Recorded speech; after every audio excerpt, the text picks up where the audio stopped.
Assalamualaikum warahmatullahi wabarakatuh. Perkenalkan, nama saya Afrila Aulia Fadli. Saya dari kelas 12 2D13, NIM saya 12192555. Saya di sini akan menjelaskan tentang data struktur.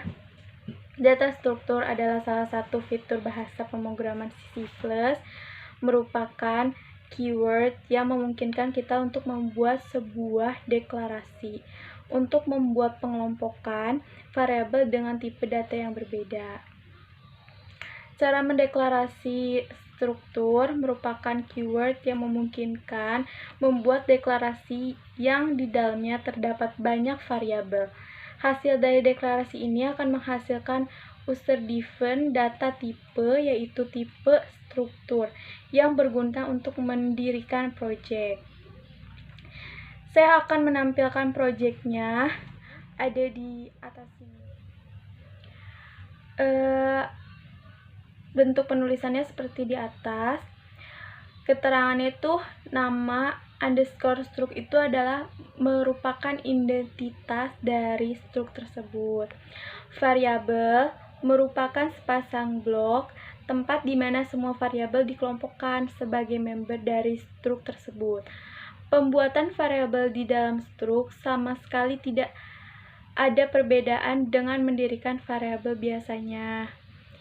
Nama underscore object merupakan deklarasi yang menggunakan struk tersebut menjadi tipe data dari deklarasi tersebut. Kita dapat mendirikan banyak objek di tempat tersebut. Masing-masing dipisahkan dengan tanda koma. Objek selalu diletakkan setelah penutup blok dan sebelum semikolon. Penggunaan dari nama underscore struct dan nama objek merupakan opsional kita. Bisa mendirikan tanpa hal tersebut. Jika kita mendirikan struct tanpa menggunakan nama underscore struct, maka kita diharuskan menggunakan objek. Jika tindakan ini dilakukan, maka akan membuat struct tidak bisa dipakai di luar deklarasi struct. Kita tidak bisa mendirikan objek di luar struct tersebut. Biasanya tindakan ini digunakan untuk membuat sebuah struct yang tidak dianjurkan untuk digunakan, agar tidak terjadi pembuatan objek di luar deklarasi struct. Dan pembuatan objek sendiri itu opsional, kita dapat mendirikan di dalam deklarasi struct atau di luar struct. Contoh penulisan seperti gini.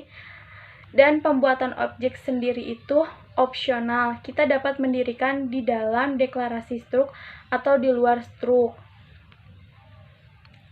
Sekian, terima Objek kasih. struct sebenarnya hanyalah deklarasi untuk membuat sebuah tipe data baru yang didirikan oleh programmer sebagai data struktur. Data struktur tersebut akan digunakan sebagai pembuatan objek. Pembuatan objek itu dapat dilakukan di dalam deklarasi struct atau di luar deklarasi struct. Pembuatan objek sendiri sama seperti pembuatan variabel seperti biasanya, yang berbeda hanya kita menggunakan tipe struktur sebagai tipe datanya. Contohnya sebagai berikut.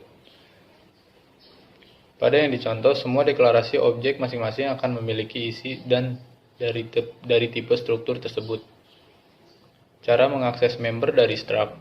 Kita tidak bisa menggunakan member-member dari struct sebelum didirikan objek yang didirikan menggunakan data struct tersebut, karena struct hanyalah sebuah rancangan dari tipe struktur. Setelah kita berhasil membuat sebuah deklarasi objek, untuk mengakses member struct dari objek tersebut, kita membutuhkan member access operator di antara nama objek dan nama anggota variabel struct. Contohnya sebagai berikut. Assalamualaikum warahmatullahi wabarakatuh. Baik, saya akan menjelaskan inisialisasi objek. Inisialisasi objek adalah suatu tindakan untuk memberikan nilai awal pada suatu variabel. Pada objek kita juga dimungkinkan untuk memberikan nilai awal dengan beberapa cara, yaitu ada 3 macam, yaitu non-static member, initialization list, dan uniform initialization. Assalamualaikum warahmatullahi wabarakatuh. Saya Zaini Mulpi ingin menjelaskan besar memori dari struk. Deklarasi struk sama sekali tidak memakan memori. Struk bisa dikatakan hanyalah sebuah rancangan. Deklarasi struk dibuat untuk membuat tipe data oleh programmer. Yang memakan memori adalah objek yang didirikan menggunakan data struktur sebagai tipe datanya. Jumlah memori dari objek akan memiliki besar dan dari total besar memori member yang ada pada struktur tersebut. Tapi terkadang besar dan dari objek akan sedikit besar dari yang kita perkirakan. Hal tersebut sebagai padding yang dilakukan oleh kompilator dengan menambahkan sedikit memori kepada struktur tersebut. Assalamualaikum warahmatullahi wabarakatuh. Perkenalkan, nama saya Miftahul Khairani dari kelas 12 2D dengan NIM 12192707. Baiklah, pada kesempatan kali ini saya akan mempresentasikan, yaitu dengan sedikit menjelaskan tentang cara membuat program kasir swalayan dengan metode struct C++. Pada program ini akan terdapat beberapa header yang digunakan. Yang pertama, header IOStream yang digunakan untuk mengenali proses input atau output pada program. Sedangkan header IOManip digunakan untuk mengenali fungsi setWay. Selain itu, ada beberapa variabel yang menggunakan array, contohnya seperti transaksi keberapa, nama barang, harga satuan, jumlah beli, dan total harga. Variabel-variabel tersebut menggunakan larik sehingga akan membuat pengguna bisa memasukkan nilai lebih dari satu berdasarkan jumlah yang dibelinya.